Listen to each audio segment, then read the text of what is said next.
Good afternoon, class. My name is William Connolly. I'm a student at the Liberty School of Aeronautics. Online, I'm going to be doing a case study on the F-35 program for my Aviation presentation. So just jumping straight into it, the objectives today are to educate you guys on the F-35 program, to define the developmental issues that the F-35 program has, and the many roles that the F-35 is trying to be shoehorned into. Today we got our tables of contents. We got defining the problem, making observations, um, forming an opinion, drawing a conclusion, and finally the references. So we're just going to jump in. The making of the F-35. The F-35 program began in earnest in October of 2001, headed by Lockheed Martin, Northrop Grumman, and BAE, British Aerospace Systems. This fighter was supposed to be a joint strike fighter, designated to be a multi-role fighter, which is supposed to replace the F-30, the F-16, F-15, F-18s, A-10s, and the Harriers of the U.S. Air Force, Marine Corps, and Navy. The problems began really as this plane is trying to become the jack of all trades. It's supposed to be better, good if not better than the airframe that it's replacing. But in 2015, a test kind of put a hole in that perception. The F-35 was pitted against an F-16 Delta, which is a two-seater variant of the F-16. The F-16 had two external tanks, meaning that it was less agile than it normally is. The F-35 is in a clean configuration. Regardless of that fact, the F-16 still achieved a kill on the F-35.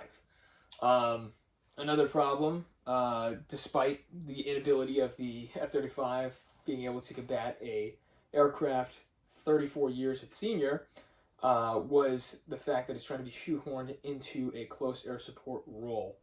And as most of us aviators know, the A-10 Warthog is the premier close air support airframe of the U.S. Air Force, and I would say of the world. 2019, there was a test conducting the abilities of the F-35 to complete CAS, close air support operations. It was pitted against the A-10, and according to Robert Zeckhauser, the A-10 vastly outperforms the F-35 in all close air support tactics, meaning that in future conflicts, a A-10 is going to be a better bet than the F-35. Other problems, ballooning budgets. As many of us know from the military, ballooning budgets is not something that is foreign to the military. It happens a lot in the military. But in particular, the F-35 has a ballooning budget of almost 150%. The budget designated for 20 years of operation was $233 billion, and as of 2023, we are at $416 billion, which is cataclysmic. This has led to a wide range of scrutiny, especially those in Congress, specifically Adam Smith, who stated that every single person that has a piece of the F-35 is starting to feel the heat of a program that is not only way over budget, way over schedule, but has not created the aircraft that we want. Lastly, biggest problem to me is the fact that the F-35 program has had a 100% late delivery on engines and airframes. That is not just a problem of air superiority, that is a national security concern.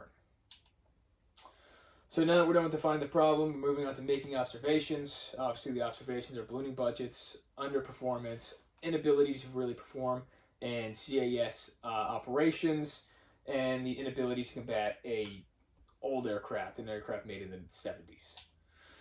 So now we're going to be forming our opinion. My research has brought me to the opinion that the F-35 program is almost that of a vanity project. The F-35 is, as we already stated, vastly over budget. and lacks performance. Some will argue that just because the F-35 is not great at anything doesn't mean it's bad at everything, which is the reason of an F-35 program, or in my opinion, the